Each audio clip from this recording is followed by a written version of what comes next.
How is it going, PTFOers? Scott the Masked Nerder here, and today I'm going to be telling you all about the rules for the event. I apologize, the background here is just some boring text and we don't really have some exciting gameplay for you. But really for me, I've been working so hard on the PTFO thing, and it's crunch time now. You know, we get the event really coming up that I haven't gamed in 10 days or more, so I just don't really have too much to put up here. But I'll hopefully make it more clear by using the text to help explain everything that's going on. So, we'll jump right into the rules. We're really trying to stick to the base game. I know if you follow a lot of different tournaments and stuff, they really edit the rules to be the most fair, the most exciting, whatever. And as much as we'd love that, it's just, there are so many different opinions, and there's so many, people who are participating in this, either viewers who are not competitive gamers per se, and I'm not a competitive gamer, so many of us participating aren't actually competitive gamers. So we figured it'd be better to go safe than sorry and just sort of stick as much as we can to the base game, how DICE has made it.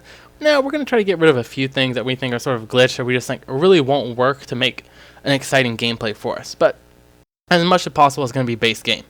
So let's just start with the maps. What maps are we going to play in this game? And we're going to be using all the original maps. That means Operation Metro, Caspian Border, Operation Firestorm, Grand Bazaar, Demavan Peak, Turan Highway, Kark Island, Seine Crossing, North Shore Canals, and I apologize if I butchered any of those names, but all those main maps, and we're not going to play on any of the B2K maps. So no Gulf of Oman, no Sharkey Peninsula, no Wake Island, no Strike at Karkand.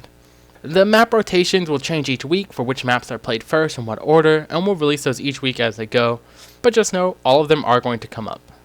Alright, and now we're going to move on to the few restrictions we have. So as far as weapons, we're going to take out the M26 with any ammo. Just can't use the M26. You are allowed to use the M320, so you can bring in smoke, you can bring anything with the M320, but no M26. That means you're not going to have any M26 mass, no M26 dart, no M26 buckshot, no M26 frag, no M26 slugs, no M26 at all. M320, fine by us. And as far as that goes, all other weapons will be available, and if we have the option on the server, all unlocks will be available for all of those weapons. Now, we had some controversy, well, can you use B2K weapons?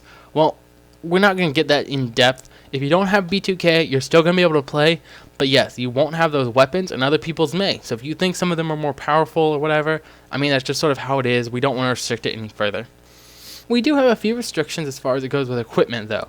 So the MAV is not going to be allowed, and I know the MAV is such a powerful tactic, but on squad rush, and especially when the attackers spawn and they usually have to cross an open area, we just feel like the MAV is going to make it too easy for the defender. So, unfortunately, we are just going to cut it out. I know it's a great tactic, but it's not going to be allowed in this tournament, and that's just how it is. I apologize. We're also going to cut out mortars, and I think, again, it can be a solid tactic if you use it properly. And since it's been patched, you can't deploy it in your spawn.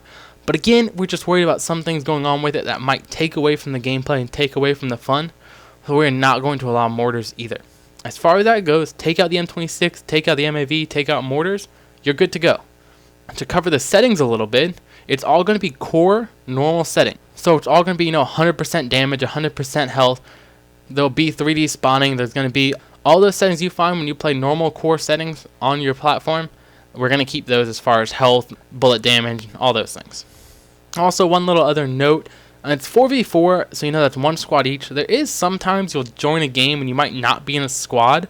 We just note that you do have to be in a squad. I don't know if that's actually like a glitch in the game or what it is, but all four of you need to be in a squad at all times, just so you know. And one other note that people sometimes ask about is how about running out of bounds? You are allowed to run out of bounds. Given the screen goes dark and you only can be out of bounds for 10, 15 seconds, whatever it is, that's fine by us as long as you're not cheating. You're allowed to run out of bounds because the game allows it, and we're going to stick with that. Okay, I hope that was pretty simple. Now we're going to get to the complicated part, and that is, how do you decide the winner of the match? It is a little difficult to really explain, but what I'm going to do is I'm going to try to talk about it really clear and quickly, and if you want to stay, after that I'm going to go through 2 or 3 examples to really hit home and hopefully explain it easy enough for all of you.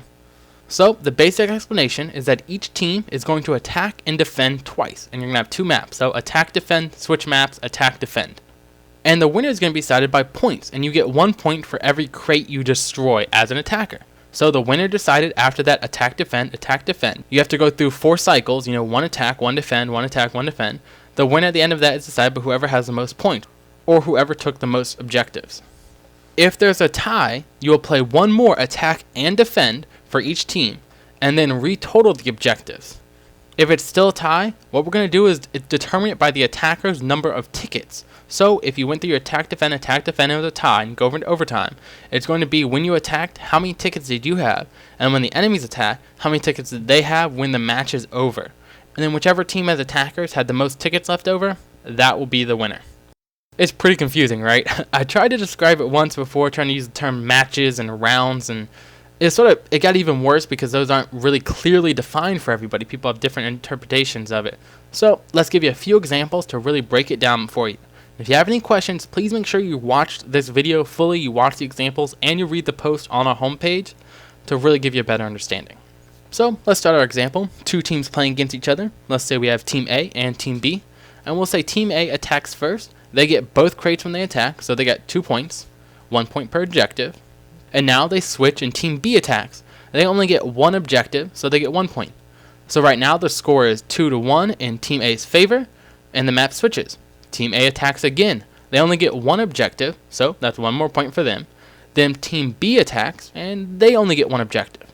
So that was 2 attacks and 2 defense for each team. Remember, you have to play both of those before we get the total score. And if we totaled these points up, Team A had 3 points, Team B had 2 points. So Team A wins. Let's do another example and show it with a tie.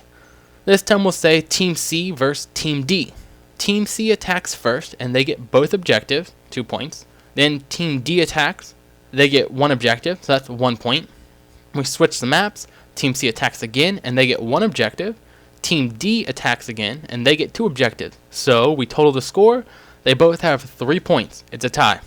Now we go into a tiebreaker on a new map, and we'll play out 2 different scenarios here for the tiebreaker. Scenario 1 of the tiebreaker. Team C attacks, and they get 2 objectives, so 2 points. Then Team D attacks and gets 1 objective, that's 1 point. Well, we add these to our previous totals, which were tied at 3. Now Team C has 5 points. Team D has 4 points. So Team C would win in scenario 1. They won the tiebreaker, they win overall. Let's go to another scenario though. We're going to start back from the point when Team C and Team D both were tied at 3 points, and now they're going into the tiebreaker on the new map. Team C attacks and they get both crates, so 2 more points for them. Then Team D attacks and they get both crates, so now they have 2 more points. Well, they would still be tied. That'd be 5 points to 5 points. So how do you determine the winner? Well, it's going to be based off the total number of tickets remaining for each attacker. So let's say Team C attacked and had 16 tickets remaining at the very end of the match. And this would be determined by the post-match scoreboard. So after the match is over, the scoreboard comes up. It shows you how many tickets you had. That is how you determine it. And remember, they had 16 left. Then when Team D attacked, they got both objectives, but they had 17 tickets remaining based off their post-match scoreboard. Well, then Team D wins the tiebreaker because they did it with less tickets lost.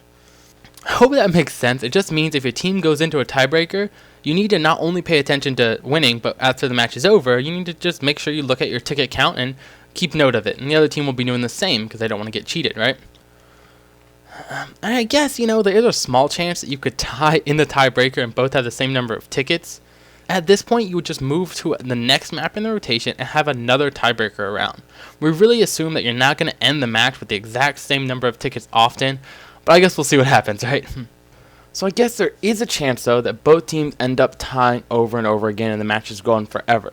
So if both teams attack 4 times and it's still a tie, then you have the option to go into a sudden death team deathmatch round, and then whoever wins the team deathmatch wins it all. It's going to be a modified ticket count at 50%, and that's how it's going to end. Now, if both teams agree that they want to do another tiebreaker rush round, you can continue doing rush rounds all day until you guys break the tie and someone actually wins. But a lot of us have other things to do, so if after 4 attacks it's still a tie and not both teams agree, every participant on the team, then you're just going to have to go to the team deathmatch to really settle the score. And I understand people really like Rush and Conquest and like, what the heck, this is Squad Rush and Team Deathmatch. I apologize, guys, that's just how it is and it's the only thing we can think of at this time. So hopefully you understand it and that'll work. Remember, you don't have to play Team Deathmatch as long as you all have the time to keep going on with the rush round. And that's only going to be if you're tying over and over again that many times in a row, which we're really hoping does not happen. And that's about it. The rules are set. We know you all have a lot of different opinions, and this isn't the same as all those pro leagues and other tournaments, but we're just trying to make it simple, fun, and entertaining at the same time. I hope you enjoy, I hope it made sense, play by the rules, and happy gaming everyone.